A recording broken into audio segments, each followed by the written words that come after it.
नमस्कार, न्यूज़ 19 में आपका स्वागत है। मैं हूं आपके साथ विकास बिश्नोई।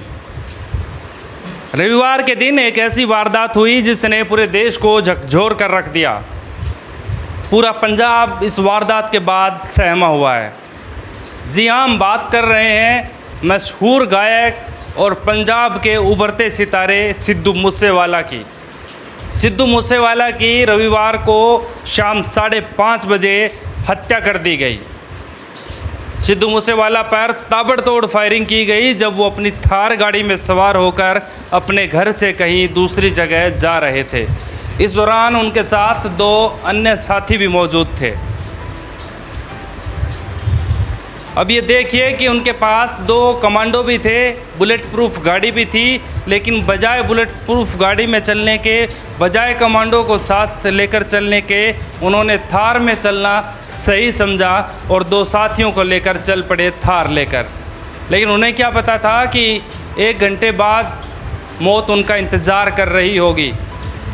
ठीक 1 घंटे बाद यानी कि 4:30 बजे वो घर से निकले थे और 5:30 बजे 2 गाड़ियाँ उनके गाड़ी के पीछे लगा दी जाती है और 1 गाड़ी सामने लगा दी जाती है, जिससे ताबड़तोड़ फायरिंग की जाती है और सिद्धू मूसेवाला की मौके पर ही मौत हो जाती है। ये बड़े दुर्भाग्य की बात है कि पंजाब का एक उभरता हुआ सितारा, एक छोटी सी उम्र में जिसने इतना कुछ पा लिया, तो वो सोचो आगे क्या क्या करता। उसकी हत्या कर दी गई। ये हत्या कोई सामान्य हत्या नहीं है, ये हत्या लोकतंत्र की हत्या है, कानून की हत्या है। पंजाब में क्या पंजाब पुलिस इतनी ज़्यादा कमज़ोर है कि उसको कोई सीआईडी नहीं थी, उसके पास कोई मुखबरी नहीं थी या उसके पास कोई जानकारी नहीं थी? पंजाब पुलिस को पता था कि सिद्धू मूसेवाला को जान का खतरा है। इसके बावजूद भी पंजाब पुलिस की तरफ से या फिर मान सरकार की तरफ से कोई अच्छे प्रबंध नहीं किए गए और उसका नतीजा ये रहा कि एक नौजवान को छोटी सी उम्र में ये दुनिया छोड़कर जाना पड़ा।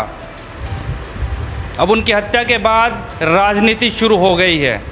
बीजेपी ने उनकी हत्या के लिए सीधे सीधे आम आदमी पार्टी को जिम्मेदार ठहराया है और अरविंद केजरीवाल और भगवंत मान को इसकी जिम्मेदारी लेने के लिए कहा है, क्योंकि सिद्धू मूसेवाला ने हाल ही में पंजाब में जो चुनाव हुए उसमें मानसा से कांग्रेस की सीट पर चुनाव लड़ा था। ऐसे में कांग्रेस ने भी भगवंत मान की सरकार पर तगड़ा हमला बोला है।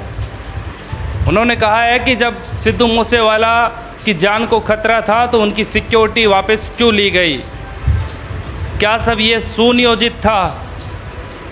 और अगर सिक्योरिटी वापस ले भी गई तो फिर इसको सार्वजनिक क्यों किया गया? आपके पास कौन से अधिकार है जिससे आप किसी की जान के साथ खिलवाड़ कर सकते हैं?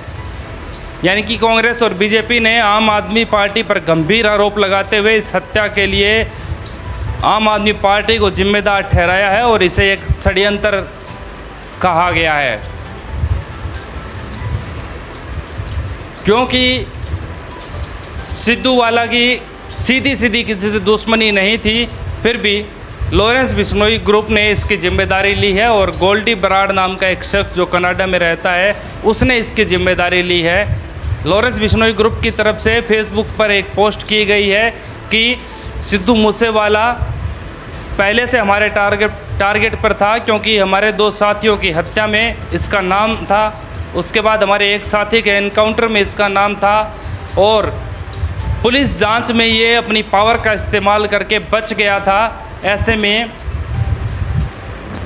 हमने इसकी हत्या की है और हमें इसका बिल्कुल भी दुख नहीं है, क्योंकि इसने जो किया इसकी सज़ा इसको दी गई है। अब मामला पुलिस के हाथ में है। डीआईजी भगवंत मान, खुद केजरीवाल, सरकार के तमाम मंत्री, सबके कान खड़े हो गए हैं कि आखिर हो क्या गया, क्योंकि सेंटर का दबाव अलग, कांग्रेस बीजेपी का दबाव अलग और फिर स्थानीय पंजाबियत का दबाव अलग। क्योंकि पंजाब के लोग जिसको चाहते हैं उसको भगवान का दर्जा दे देते हैं और जिसको नहीं चाहते उसको फर्श पर बैठा देते हैं। और गायकी पंजाब में एक ऐसी चीज़ है, सिद्धू मूसेवाला को लाखों करोड़ों लोग फॉलो करते थे, करोड़ों में उनकी फ़ैन फॉलोइंग थी। और जब एक ऐसे शख्स की हत्या होती है तो फिर सवाल हर तरफ से उठने शुरू हो जाते हैं, जिसका जवाब देना भगवंत मान की सरकार के लिए बड़ा मुश्किल है। इसका जवाब एक हो सकता है कि जल्द से जल्द जिन आरोपियों ने सिद्धू मूसेवाला की हत्या की है, उन आरोपियों को जल्द से जल्द गिरफ्तार किया जाए और जो भी सच्चाई है इस मामले की उसको सामने लाया जाए। क्योंकि जब भी इस तरह की कोई हत्या होती है, किसी बड़े व्यक्ति की हत्या होती है, तो कई सारे ग्रुप सामने आ जाते हैं और वो खुद के ग्रुप का नाम चमकाने के लिए ऐसे ही बोल देते हैं कि इसकी हत्या हमने की है। जैसे कश्मीर में होता आया है कि अगर सेना के जवानों पर कोई हमला होता है या फिर किसी स्थानीय नागरिक पर हमला होता है तो फिर उसमें लश्कर-ए-तैयबा समेत कई सारे संगठन इस जिम्मेदारी लेने लग जाते हैं, सिर्फ खुद को ऊपर दिखाने के लिए। तो ऐसा भी हो सकता है कि लॉरेंस बिश्नोई ग्रुप का इसमें कोई हाथ ना हो, अकेला गोल्डी बराड़ या फिर उसके गुर्गों ने इसकी हत्या करवाई हो। तो पुलिस जांच में ये सामने आएगा, लेकिन पुलिस अगर ऊपर से दबाव कम करना चाहती है तो उसे जनता को जवाब देना होगा और जल्द से जल्द घटना के 24 घंटे के भीतर भीतर आरोपियों को गिरफ्तार करना होगा। लेकिन ये जो भी हुआ गलत हुआ, बहुत गलत हुआ और आगे ऐसा ना हो इसके लिए पंजाब सरकार को, पंजाब पुलिस को ध्यान रखना चाहिए। क्योंकि अकेले सिद्धू मूसेवाला की सिक्योरिटी नहीं हटाई गई, उनके साथ सैकड़ों लोगों की सिक्योरिटी को हटाया गया था। उन लोगों की सुरक्षा व्यवस्था को सुनिश्चित करना भी आम आदमी पार्टी और पंजाब पुलिस का काम है। आप लगातार बने रहिए न्यूज़ 19 के साथ। नमस्कार।